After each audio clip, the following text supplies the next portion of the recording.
Good evening, everyone. How are you all? I hope you are all good.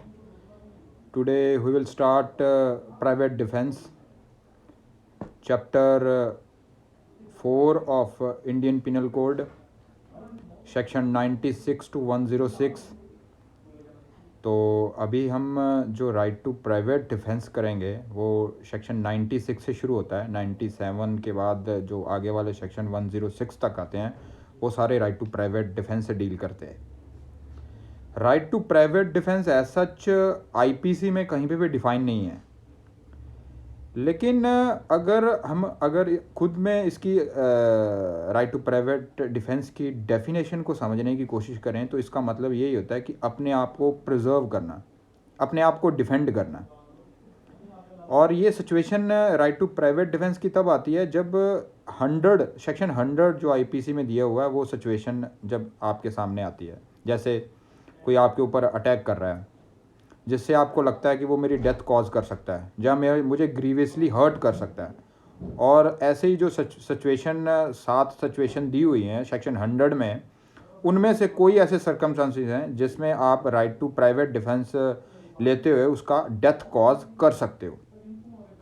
तो section 100 और 101 दोनों बहुत important है आईपीसी में राइट टू प्राइवेट डिफेंस को समझने के लिए। और राइट टू प्राइवेट डिफेंस की कहीं पे भी कोई डेफिनेशन नहीं है, सिर्फ 96 ये कहता है कि राइट टू प्राइवेट डिफेंस नाम की एक चीज़ है। और अगर 97 पढ़ोगे तो वहाँ पे ये बताया जाता है कि आप अपनी बॉडी को और अपनी प्रॉपर्टी को और या फिर किसी और की बॉडी को या किसी और की प्रॉपर्टी को बचाने के लिए आप right to private defence exercise कर सकते हो, राइट टू प्राइवेट डिफेंस का यूज़ कर सकते हो। लेकिन 97 अगर सेक्शन पढ़ोगे ध्यान से तो वहाँ पे 2 वर्ड इंक्लूड हैं, एक सब्जेक्ट टू सेक्शन 99 और दूसरा है टू डिफेंड। मतलब ये है कि आप राइट टू प्राइवेट डिफेंस को एज अ अटैक यूज़ नहीं कर सकते। You cannot use right to private defence as a sword, you can only use as a shield. तो ये कई बार मेंस में क्वेश्चन आता है ऐसा कि आप ये टर्म दी होती है और आपको मेंस में लिखना होता है व्हाट दैट मीन्स। तो आपको 97 अच्छे से डिफाइन करना होगा, जो 97 की जो सिचुएशन है वो बतानी होगी। इसमें आप अपनी बॉडी को बचा सकते हो या किसी और की बॉडी को बचा सकते हो, अपनी प्रॉपर्टी को बचा सकते हो और किसी और की प्रॉपर्टी को बचा सकते हो। और देखिए उसमें 97 में 4 चीज़ें, 4 ऑफेंस दिए गए हैं। एक तो अगर थेफ्ट वाली सिचुएशन है, कोई बंदा आपके घर में थेफ्ट करने आता है, अगर 105 को उसके साथ डील करोगे कि किस सिचुएशन में थेफ्ट करने आया है और आप किस सिचुएशन पे right to private defence use करके उसकी डेथ कॉज कर सकते हो।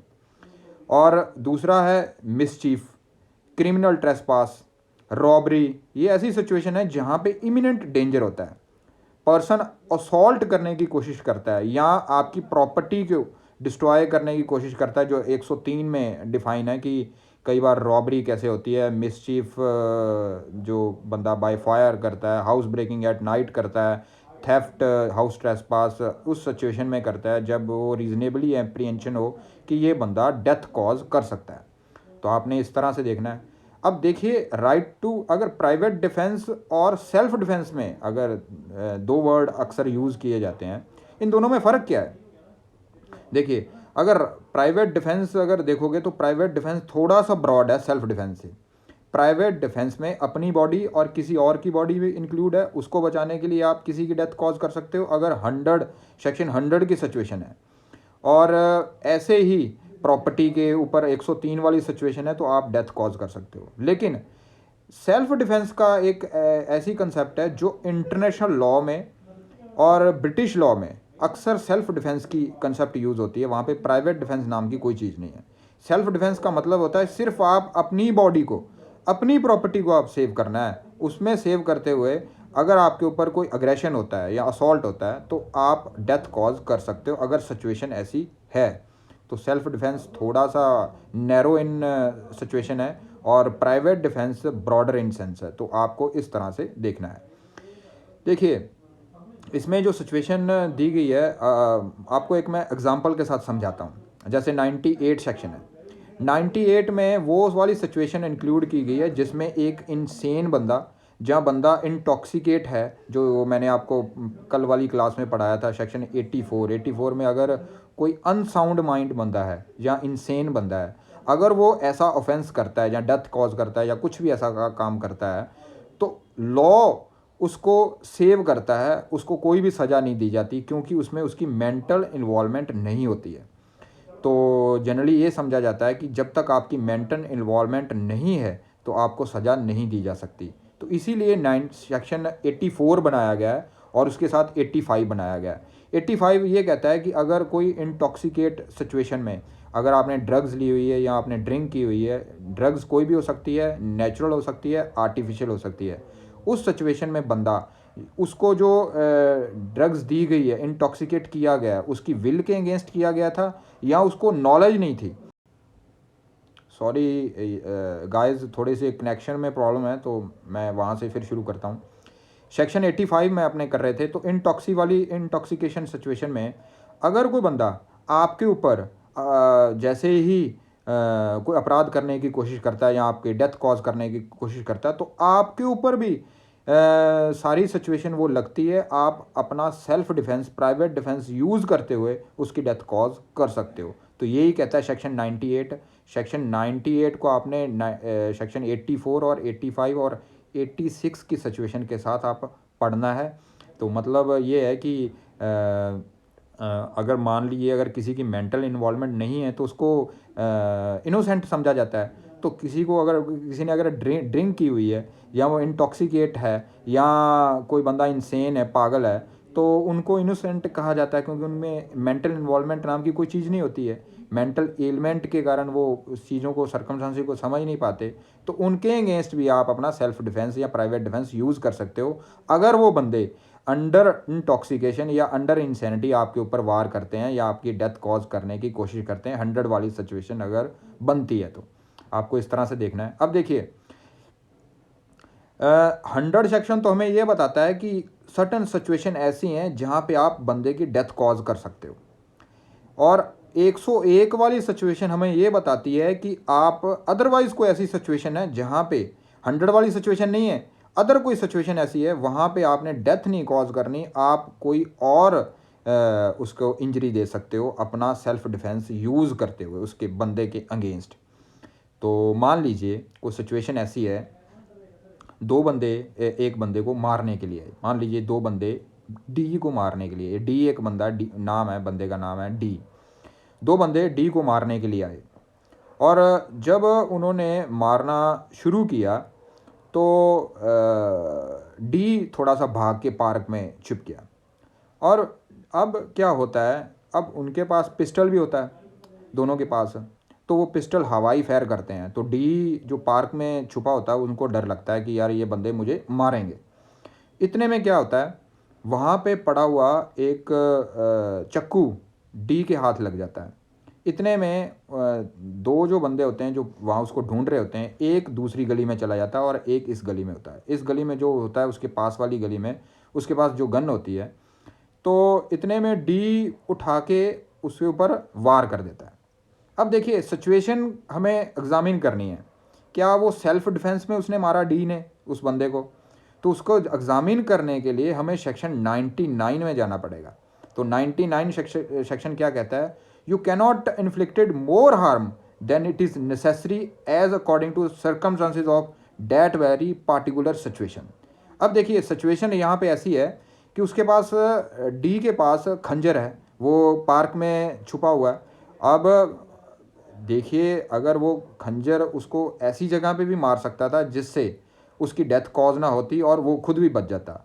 सिचुएशन थी 101 वाली, और सिचुएशन 101 वाली होने की वजह से वो उसने जो है अपना excess right to private defence को एक्सेसिवली यूज़ करके, मतलब अपनी पावर को और ज़्यादा यूज़ करके और डेथ कॉज कर दी है। तो अब उसको डील किया जाएगा सेक्शन 300 की एक्सेप्शन नंबर 2 में। तो आपको इस तरह से इंटरप्ले करना है जहाँ पे ये दिया गया है कि culpable homicide not amounting to murder, मतलब ऐसी सिचुएशन है जहाँ पे आपने बंदे का कत्ल तो किया है लेकिन वो मर्डर नहीं समझा जाएगा, वो एक्सेप्शन नंबर 2 में डील हो जाएगा। वो कैसे कि आपने राइट टू प्राइवेट डिफेंस को एक्सरसाइज करते हुए, इवन दो कि डेथ वाली सिचुएशन नहीं थी आपके ऊपर और आपने उस बंदे को मार दिया, मतलब अपना राइट टू प्राइवेट डिफेंस को और एक्सेस में यूज़ कर लिया, तो वो सिचुएशन चली जाती है 300 के एक्सेप्शन नंबर 2 में। क्यों? क्योंकि सेक्शन अगर 97 देखोगे तो वहाँ पे दो ऐसी सिचुएशन हैं जहाँ पे सब्जेक्ट टू कंडीशन है कि राइट टू प्राइवेट डिफेंस आप यूज़ करिए, कोई दिक्कत नहीं है, लेकिन दो सिचुएशन को ध्यान में रखते हुए आपने यूज़ करना है। कौन सी सिचुएशन? एक तो सेक्शन 99 वाली और सेक्शन डिफेंड करने की, मतलब आपने आपको डिफेंड करते हुए आपने यूज़ करना है सेल्फ डिफेंस। ये नहीं है कि अगले को मारने के लिए आप अपने सेल्फ डिफेंस यूज़ कर रहे हो। तो मतलब ये है कि अपने आप को सेव करने के लिए आप बंदे को मारना है, अपने उसके ऊपर अटैक नहीं करना है। मतलब आप अपने आप को बचाने के लिए कुछ भी कर सकते हो, लेकिन अगर वो सिचुएशन उस सेल्फ डिफेंस का यूज़ आप अगले को सिर्फ मारने के लिए कर रहे हो तो that is not a good. तो आपको इस तरह से सिचुएशन को समझना है, इस तरह से आपने सिचुएशन को जज करना है। अगर आप देखोगे सेक्शन 99 का आपको मैं थोड़ा सा चीज़ें बताता हूँ। अगर मान लो पब्लिक सर्वेंट है कोई, एक पुलिस वाला है, पुलिस वाले जब एक गली में जाते हैं, वहाँ पे कुछ रॉयट्स हो रहे होते हैं, तो वहाँ पे 3-4 बंदे एक साइड पे बैठे होते हैं जिनका रॉयट्स से कुछ नहीं लेना देना होता है। वो बंदों को उठाते हैं और पीटना शुरू कर देते हैं। जब वो पीटना शुरू कर देते हैं तो जो बंदों का कोई कसूर नहीं, जो रॉयट्स में दखलंदाजी नहीं कर रहे, वो दंगे फसाद नहीं कर रहे थे, लेकिन पुलिस को लगता है कि यार ये भी उसमें इंक्लूड थे, तो उनको मारना पीटना जब शुरू कर देता है तो इतने में से एक आदमी जो है वो पुलिस वाले को खंजर मार देता है या गोली मार देता है, जिससे पुलिस वाले की डेथ हो जाती है। अब क्वेश्चन ये उठता है कि वो बंदा अपना ये वो डिफेंस लेता है कि मैंने पुलिस वाले को मारा है सेल्फ डिफेंस में, अपने आप को बचाने के लिए उसकी मैंने डेथ कॉज की है।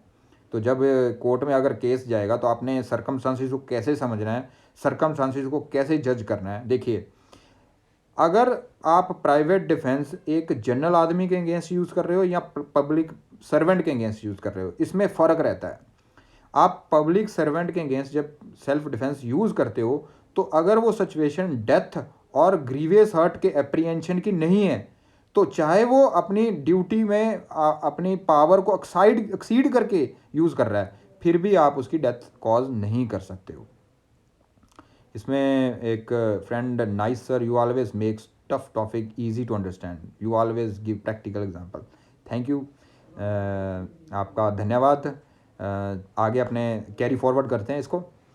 अब देखिए, मैंने आपको एग्जांपल दी है कि आप पब्लिक सर्वेंट के अगेंस्ट और जनरल आदमी के अगेंस्ट प्राइवेट डिफेंस यूज़ जब करते हो, इनमें हमेशा फ़र्क रहता है।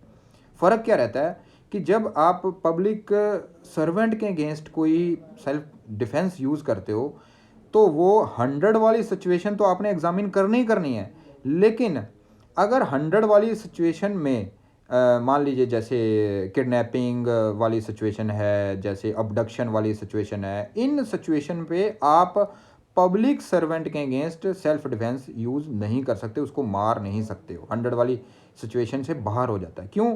क्योंकि पब्लिक सर्वेंट की ड्यूटी होती है पब्लिक ऑर्डर को मेंटेन करने के लिए, उसके तहत वो हर बार अगर उसको इस बात की जस्टिफिकेशन देनी पड़े कि इसने पावर अपनी एक्सीड की है, तो उस वो जो उनको ड्यूटीज़ दी गई हैं पब्लिक ऑर्डर को मेंटेन करने के लिए, वो इटसेल्फ इन्फ्रिंज होनी शुरू हो जाएगी, वो ख़राब होनी शुरू हो जाएगी, वो सोसाइटी में वो चीज़ें गड़बड़ा जाएंगी। तो इसीलिए जब तक पब्लिक सर्वेंट के आपने प्राइवेट डिफेंस डेथ कॉज करने के लिए अगर यूज़ करना है, तो सिचुएशन आपके ऊपर ऐसी होनी चाहिए कि आपको एप्रीहेंशन ऑफ डेथ और एप्रीहेंशन ऑफ ग्रीवियस हर्ट का होना चाहिए, या उसका अटेम्प्ट होना चाहिए।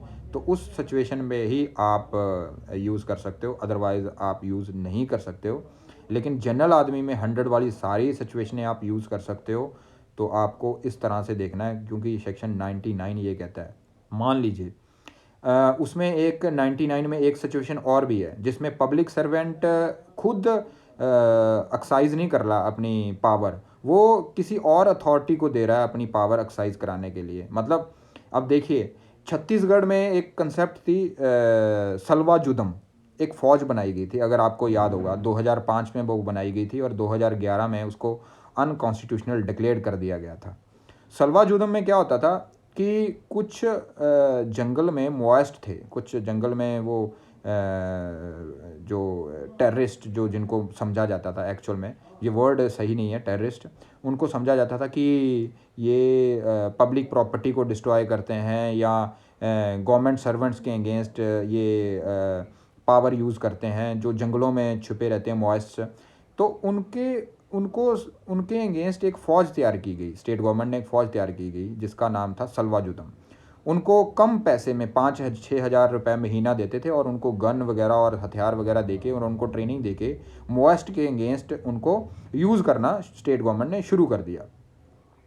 अब देखिए, यहाँ पे पब्लिक सर्वेंट खुद नहीं जाके अपने पावर को एक्साइज कर रहा है, लेकिन वो पावर एक्साइज थ्रू सलवाजुदम कर रहा है। वो सलवाजुदम वो वाली फ़ौज, मतलब आप या आपके द्वारा कोई ऐसा आदमी जो अदरवाइज आपकी ड्यूटी थी और वो लीगली वो बंदा आपकी ड्यूटी परफॉर्म कर रहा है, जहाँ आप अपनी उसको आपने अथॉरिटी दे रखी है या रिटर्न में या कुछ भी, इस उसके अगेंस्ट भी आप अपना पब्लिक, अगर 100 वाली सिचुएशन होती भी है तो आप अपना सेल्फ डिफेंस यूज़ नहीं कर सकते हो उसको मारने के लिए। उसको ये सेक्शन 99 को आपको अच्छे से उसकी वर्डिंग को समझना है। तो उसमें डेथ और ग्रीवियस हर्ट वाली अगर सिचुएशन, ऐसा को एप्रीहेंशन है, फिर ही आप उसका डेथ कॉज कर सकते हो, अदरवाइज आप डेथ कॉज नहीं कर सकते हो। इवन दो वो बंदा अपनी पावर को एक्साइज कर रहा है, पावर को और ज़्यादा एक्साइज कर रहा है, मतलब उससे लिमिट से ज़्यादा यूज़ कर रहा है, फिर भी आप उसको डेथ कॉज नहीं कर सकते। वो जस्टिफेबल चाहे लॉ के अकॉर्डिंग नहीं भी था, फिर भी आप उसके अगेंस्ट अपना प्राइवेट डिफेंस यूज़ नहीं कर सकते। Diwakar Raghav ji, sir really you are an inspiration for me. Thank you sir. आप भी इंस्पिरेशन बनिए, आप भी हार्ड वर्क करिए और मेरे साथ ऐसे ही बात करते रहिए। उसके बाद अपने आता है सेक्शन 100। एक्चुअल में सेक्शन 99 की कुछ सिचुएशन ऐसी हैं, जैसे उसमें ये कहा हुआ है कि you cannot inflicted more injuries what is necessary at that very moment. तो मतलब सिचुएशन आपकी, मैं पार्क वाली आपको एग्जांपल दी थी, सिचुएशन ऐसी है छोटी सी, और आप अपना एक्सेस में प्राइवेट डिफेंस यूज़ करते हुए बंदे की डेथ कॉज कर देते हो। एक्चुअल में 100 वाली सिचुएशन नहीं थी, मतलब ऐसी सिचुएशन नहीं थी कि आप राइट टू प्राइवेट डिफेंस करते हुए अगले बंदे की डेथ कॉज करो, लेकिन आपने डेथ कॉज कर दी तो 101 वाली सिचुएशन लग जाएगी। 101 में आप 300 के एक्सेप्शन नंबर 2 में चले जाओगे, तो वो आपको देखना पड़ेगा, उसमें सज़ा आपकी कम हो जाएगी, लेकिन आपको आउटराइटली प्राइवेट डिफेंस नहीं मिलेगा। तो आपको इस तरह से इस चीज़ों को देखना है। उसके बाद आता है सेक्शन मैं पहले आपको थोड़ी सी इसके बारे में हिस्ट्री बताता हूँ, इसकी प्राइवेट डिफेंस क्यों दिया गया है, आम पब्लिक को ये सेक्शन क्यों बनाए गए हैं। तो जनरली अगर वेलफेयर स्टेट की कंसेप्ट देखोगे तो उसमें कंसेप्ट ये है कि स्टेट की ये ड्यूटी रहती है कि उसने अपने सारे सिटीजन्स का ख्याल रखना है, उनको प्रोटेक्ट करना है, उनकी वेलफेयर का ध्यान रखना है, लेकिन स्टेट हर जगह पे प्रेजेंट नहीं हो सकती है। तो इसीलिए कंसेप्ट बनाएगी कि बंदा की अगर सिचुएशन ऐसी है कि कोई उसको अग्रेसिवली मारना चाहता है या उसको तंग कर रहा है, तो उसके अगेंस्ट प्राइवेट डिफेंस बनाया गया है कि अपने आप को वो सेल्फ डिफेंस में अपने आप को वो सेव कर सकता है।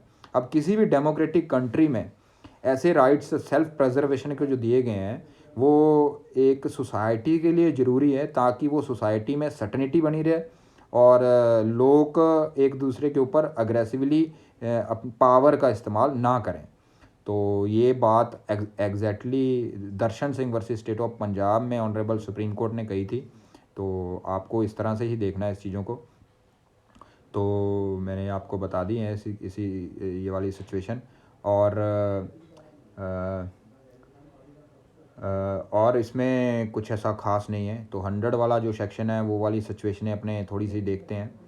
आपको एक एग्ज़ाम्पल देता हूँ चीज़ों को समझने के लिए। देखिए, अबडक्शन एज सच कोई ऑफेंस नहीं है, पहले मैं आपको बता दूँ। अबडक्शन किसी पर्पस के लिए की जाती है तो वो ऑफेंस बनती है। तो अगर सेक्शन 100 देखोगे आप, 100 की जो 5th क्लॉज देखोगे, जिसमें लिखा हुआ है N assault with the intention of kidnapping और अबडक्शन। चलो किडनैपिंग तो मान लेते हैं, क्योंकि उसमें 18 साल से या 16 साल वाला कंसेप्ट लगता है कि 16 साल से अगर छोटा लड़का है तो उसकी अगर आप किडनैपिंग करते हो तो वो इंटाइसमेंट से या टेक अवे करते हो तो वो गार्जियनशिप के अगेंस्ट, गार्जियन के अगेंस्ट वो अपराध माना जाता है। तो वो वाली सिचुएशन अगर बनती है तो गार्जियन या वो बच्चा आपके ऊपर डेथ सेल्फ डिफेंस यूज़ करते हुए डेथ कॉज कर सकता है। लेकिन अबडक्शन एज सच कोई ऑफेंस नहीं है, फिर भी यहाँ पे डाला गया है। तो आपको मैं एक केस लॉ बताता हूँ, Vishwanath versus state of UP. इसमें होता क्या है, एक मियाँ बीवी की आपस में लड़ाई हो जाती है। इसमें एक फ्रेंड ने पूछा है, if someone tries to outrage the modesty of women and return self defence cause death, will it be punishable? It is a punishable, it is a punishable actually, because 100 वाली सिचुएशन में as such कोई ऐसा clause नहीं है जो आपको outrage of modesty की वजह से आपको ये बताता हो कि आप डेथ कॉज कर सकते हो। तो मैं जो बता रहा था उसको मैं थोड़ा सा आता हूँ, Vishwanath versus state of UP के वाले केस में। इसमें एक मियाँ बीवी की आपस में लड़ाई हो जाती है। लड़ाई होने से जो वाइफ है वो अपने मायके चली जाती है। मायके जाने के बाद कुछ टाइम वो आदमी अपने घर रहता है और बाद में उसको मनाने के लिए वो उसको उसके घर चला जाता है। तो घर जाता है तो उसको जब मिलता है, मिलने के बाद उससे उसका जो फादर इन लॉ पार्क में बैठा होता है उससे बात करता है और उसको कहता है कि मैं अपनी वाइफ को वापस लेने आया हूँ। तो फादर इन लॉ उसको कहता है कि जा उस कमरे में तेरी वाइफ बैठे हैं उनसे जाके बात कर लो। तो इतने में वो अपने वाइफ के पास कमरे में जाता है उसके बात करने के लिए, लेकिन वाइफ एग्री नहीं होती उसको साथ जाने के लिए। तो वो उसको पुल करना शुरू कर देता है। पुल करता करता वो कमरे के बाहर तक आता है। तो वो इतने में उनका जो जीजे का वो साला होता है वहाँ पे बैठा होता है।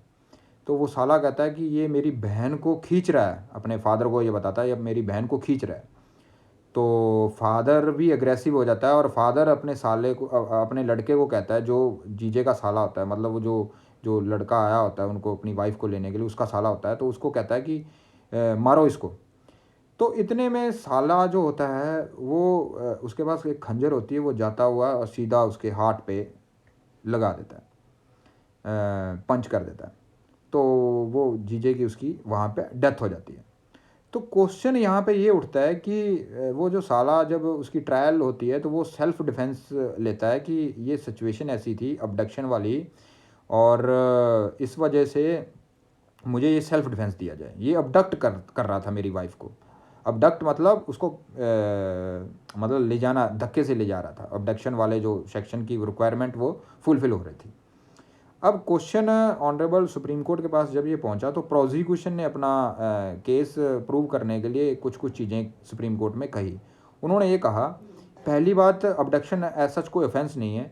ये सिचुएशन 97 की अगर देखें, 97 में अबडक्शन नाम की कोई भी ऑफेंस वहाँ पे नहीं है। और 100 में जो डाला गया है ये किडनैपिंग की एग्रावेटेड फॉर्म डाली गई है, ये एज सच अबडक्शन नहीं डाला गया। तो ऑनरेबल सुप्रीम कोर्ट ने इसमें माना कि अबडक्शन अगर ऑफेंस नहीं भी है तो वर्ड असॉल्ट जो वहाँ पे दिया गया है, तो असॉल्ट अगर 351 देखोगे तो वहाँ पे ऐसी सिचुएशन है तो वो पनिशेबल है। इसीलिए असॉल्ट से अगर कोई के अबडक्शन करता है तो ऑफेंस है, तो उसको प्राइवेट डिफेंस मिल गया था। आपको सिचुएशन जांचनी है। लेकिन अगर आप सेक्शन 102 इसीलिए बना गया है कि वो ये बताता है कि आपका राइट टू प्राइवेट डिफेंस कब शुरू होता है और कब ख़त्म होता है। ये अगर कोई बंदा आपके ऊपर अटेम्प्ट करता है जो 100 वाली सिचुएशनों के, या वो ऐसे सरकमस्टांसेस होता है कि वो असॉल्ट करता है। मतलब असॉल्ट का मतलब क्या होता है? असॉल्ट का मतलब है कि मेकिंग प्रिपरेशन एक, और दूसरा मेकिंग जेस्चर, और अगले बंदे को एप्रीहेंड ये होता है कि बंदा about to use criminal force. तो इस सिचुएशन में उसको जो क्रिमिनल फोर्स यूज़ करने वाला जिससे मुझे ये मेरी डेथ कॉज कर सकता है, मेरा ग्रीवियस हर्ट कॉज कर सकता है, या फिर मेरा रेप कर सकता है, या फिर अननेचुरल लस्ट कर सकता है, या फिर किडनैपिंग अबडक्शन कर सकता है, और या फिर ये मुझे कन्फाइन कर सकता है under a circumstances reasonably cause him to apprehend that he will be unable to have a recourse to the public authority. मतलब मेरे को इस तरह से मेरे को बांध के रख सकता है जिससे मैं बाहर नहीं आ सकता, मैं पब्लिक अथॉरिटी का रिकर्स नहीं ले सकता। यहाँ पे पब्लिक अथॉरिटी देखिए, एक 99 में सिचुएशन और भी दी हुई है, वो ये कहती है कि अगर ऐसा टाइम था आपके पास कि आप पब्लिक अथॉरिटी का रिकॉर्ड्स ले सकते थे, मतलब पब्लिक अथॉरिटी का यूज़ कर सकते हो। मान लो मैं आपको वो एक और एग्जांपल बताता हूँ। एक दो बंदे एक बंदे को मारने के लिए आ जाते हैं सड़क पे, और उसको घेरा घेरा हुआ है। इतने में उसको लगता है कि दूर कहीं पुलिस का हॉर्न, सायरन उसको यूज़ हो जाए, पता लग जाता है। और अब देखिए, सायरन उसको पता लग गया और वो उसको पता लग रहा है कि वो जिप्सी या वो पुलिस वाले इसी गली में आ रहे हैं।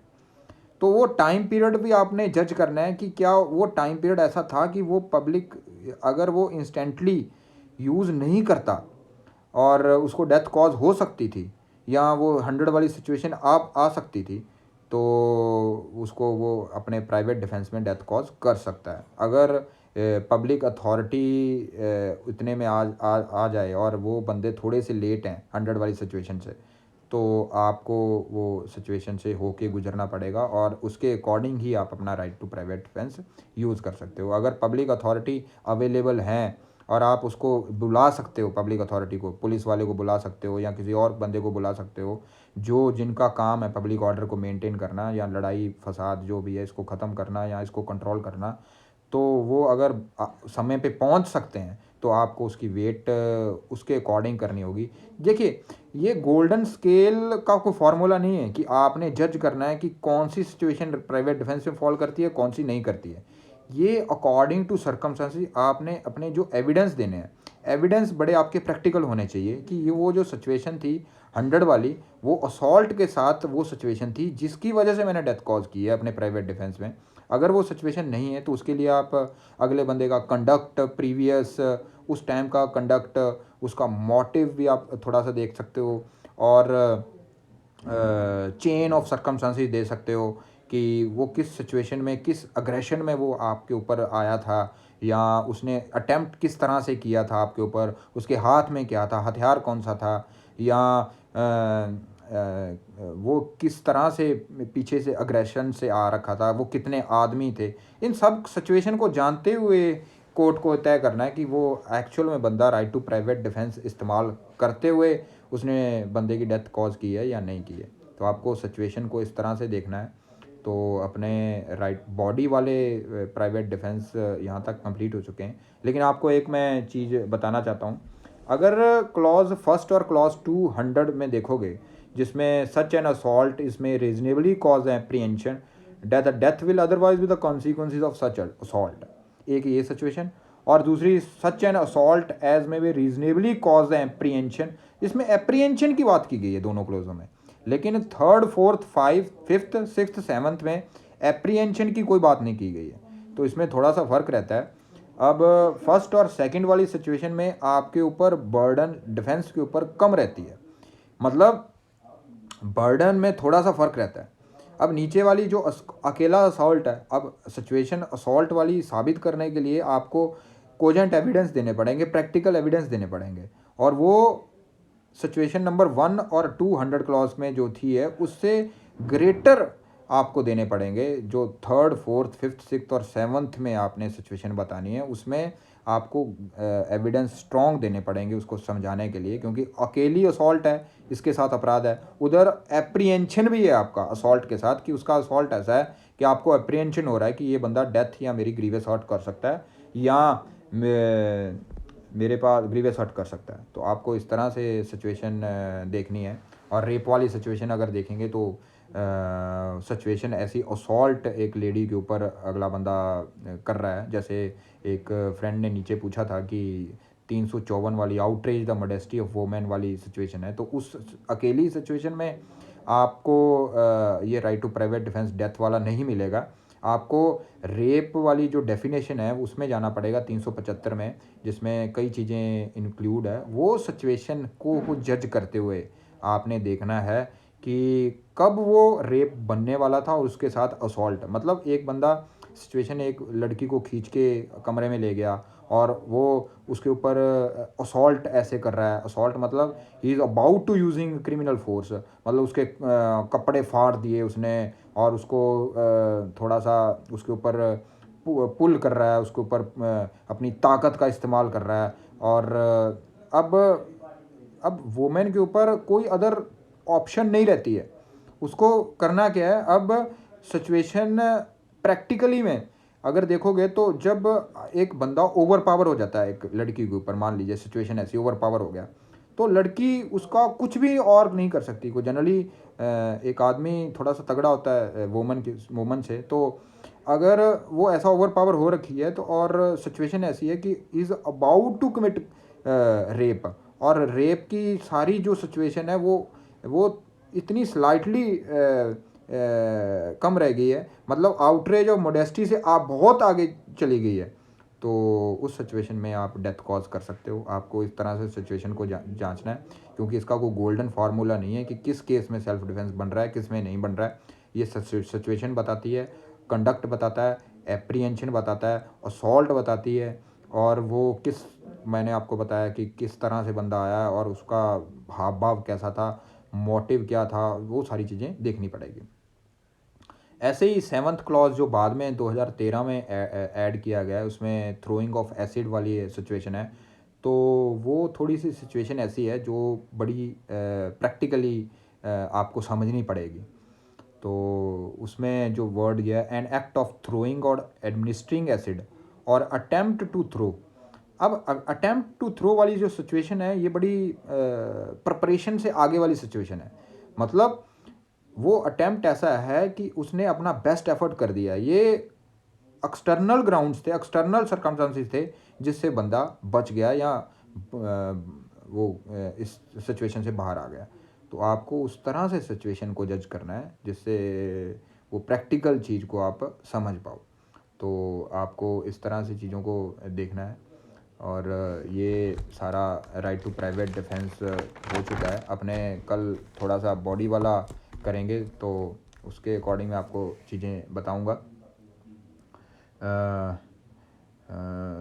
जनरली ये सारा हो चुका है, तो थैंक यू सो मच जिन लोगों ने क्लास मेरी लगाई है और जिन लोगों ने मेरा पेज शेयर किया है, और शेयर करते रहिए ताकि ये फ्री क्लास है तो हर बंदे तक इसका एक्सेस होना चाहिए, और अपने फ्रेंड सर्कल में आप शेयर करिए ज़्यादा से ज़्यादा।